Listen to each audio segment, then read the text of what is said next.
I went to Mount Holyoke College. I worship Ma Kali. And I've been elected twice from a border constituency. In your lingo, I say to you, and this is not unparliamentary, don't take panga.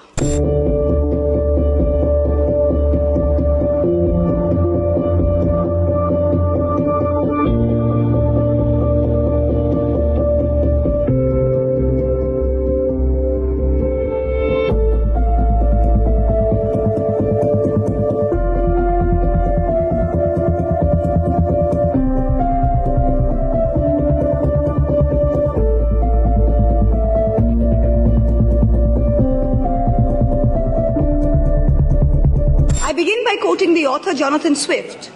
As the vilest writer has his readers, so the greatest liar has his believers.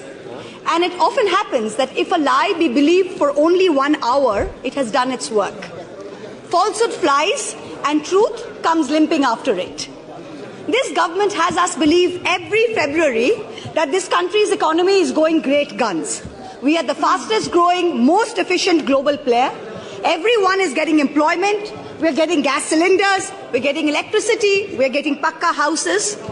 This falsehood flies for about 8 to 10 months, and then the truth comes limping after it. And now we are in December, and the government says it needs another 3.26 lakh crores of additional funds over and above the budget estimate. The government and the ruling party coined the term pappu. You use it to denigrate, to signify extreme incompetence.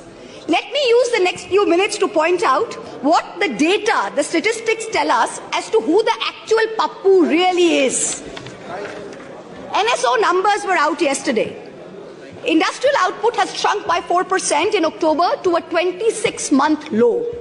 The manufacturing sector contracted 5.6%. Manufacturing is still the biggest generator of jobs. 17 of the industry sectors that make up the index of industrial production have recorded negative growth rates. Forex reserves have fallen by $72 billion in under a year. The Honorable Finance Minister yesterday during question hour mentioned how apparently 50% of FII inflows into emerging markets are coming into India. Wonderful.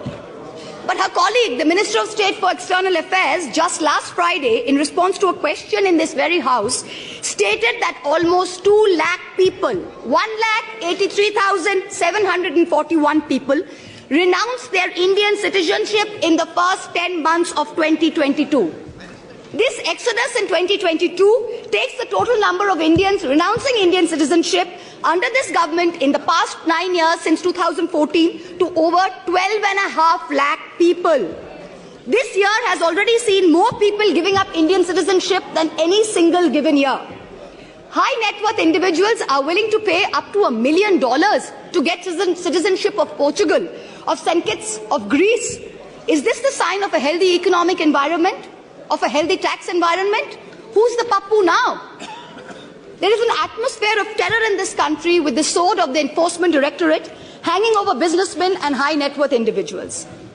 The ruling party buys lawmakers for hundreds of crores, and yet members of the opposition represent 95% of lawmakers under investigation by the Enforcement Directorate. But forget politicians, they're tough, they can fend for themselves.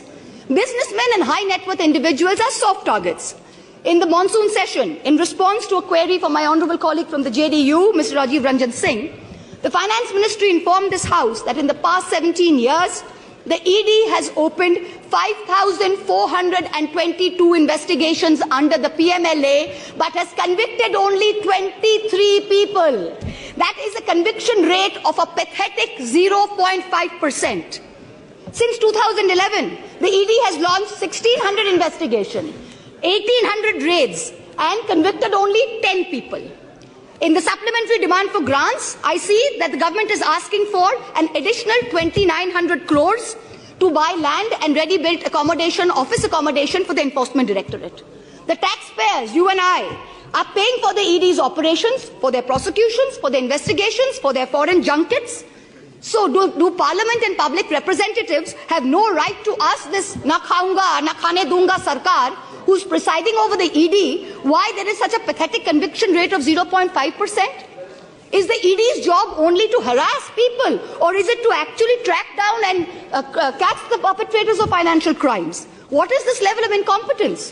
Who's the Pappu now? It is this government's Raj Dharma that should make the treasury benches sit down, listen to our voices, and not react like the proverbial Khisyani Billi.